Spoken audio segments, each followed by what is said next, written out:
Uber has a new feature where women drivers can now select only having women passengers. You can see right here right away, women Uber drivers now have the option to accept only female riders. I like this idea. I'm going to say it right away, I think this is a great idea. Women drivers at Uber will now have the option to receive trip requests from only women riders. This is among a new suite of features that the ride-hailing giant rolled out last week. It introduced based off driver feedback. This optional feature has already enabled over 21,000 trips. It helps women drivers prioritize their safety and drive for longer hours.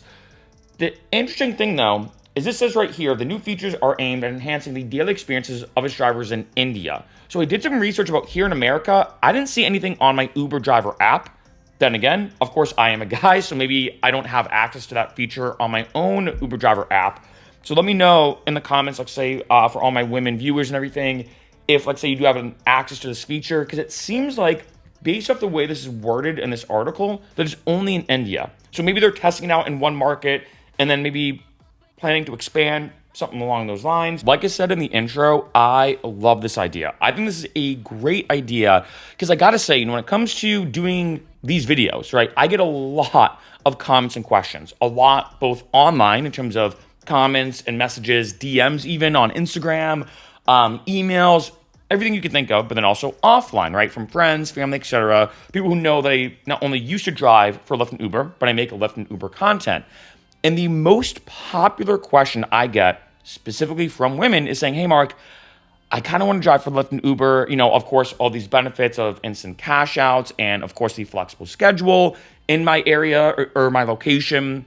It's also pretty high paying. And in case you didn't know, your location is the number one factor that determines how much money you can make driving for Uber and Lyft, all these different benefits. But I'm kind of afraid. It's almost this paradox I've heard from a lot of women, especially a lot of my friends who said, yeah, you know, I want to drive, but it's this paradox where, you know, peak hours, morning and evening commutes, Friday and Saturday nights. But the big thing we all know, Friday and Saturday nights are really the best times to drive. That's really the best time. But it's this paradox because on one end, you're going to make the most amount of money, the most bang for your buck, so to speak. You're way better off driving on Friday and Saturday nights than pretty much any other time of the week, unless there's like events and everything. But you're dealing with drunk people. And I do know, as you know, there's been a lot of reports, a lot of news articles about this, that can be a bit concerning, right? Like say if you're a woman driver, you're in the car and there's a guy being a little bit creepy or crossing a line or being inappropriate or, you know, of course, we've heard a lot of these stories. It can be a tricky thing because you're like, okay, I want to make the most amount of money I can driving, but I don't want to have to roll the dice. God forbid I get a guy in the car and he gets a little too aggressive, he gets a little too X, Y, or Z, and I can definitely see the concern for that, right? I will say, a couple pro tips is one, I do have a video listed below in the description when it comes to Uber and Lyft safety. And then two, definitely look into a lot of these safety features. Both Uber and Lyft does have them, and I got to give Uber and Lyft credit. They have really kind of stepped up their game to have access to all these features, both for men and women when it comes to just being safe in the Uber and Lyft. And in addition, this goes both ways. Because what I like about this feature too is a lot of times I find the features are usually more for passengers, more for the riders, right? And this feature's on both ends. And I feel like this is a big one for drivers because people forget, like, of course, there are some times where, you know, let's say you are inebriated or you're drunk, you get into an Uber or Lyft, and let's say the driver starts getting a little creepy, or a little weird, a little aggressive, or a little sketchy, right?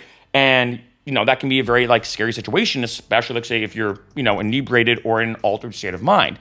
So it's important, of course, for passengers to be as safe as possible, because typically, of course, the Uber driver and Lyft driver is almost always sober, right? Almost always sober, so they have a way more clear state of mind, and for a lot of passengers, they're worried, like, hey, I don't want to be taken advantage of, right? But this also happens the other way around in terms of, let's say, if you're driving, and let's say someone gets in your car, you, of course, want to be safe as well. So Uber and Lyft, it does have a lot of safety features.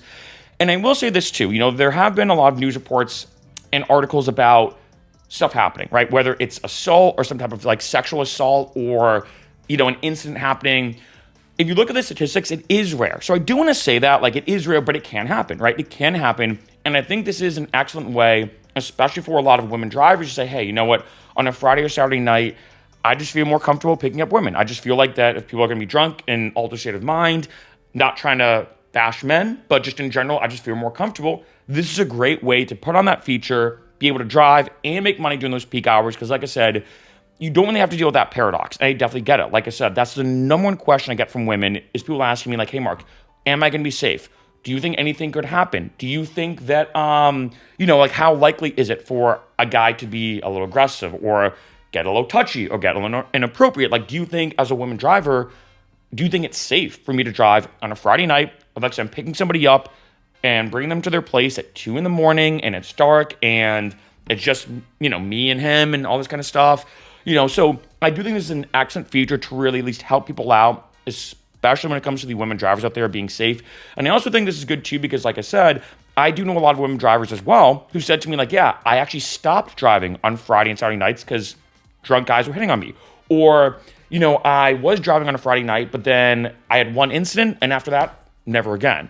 And this is a great way, like I said, to kind of alleviate that paradox issue. Where now you can still go out, still drive, but turn on this feature so that we can get those peak hour, huge surge pricing and make the most amount of money you can while also feeling safe by picking up only women passengers.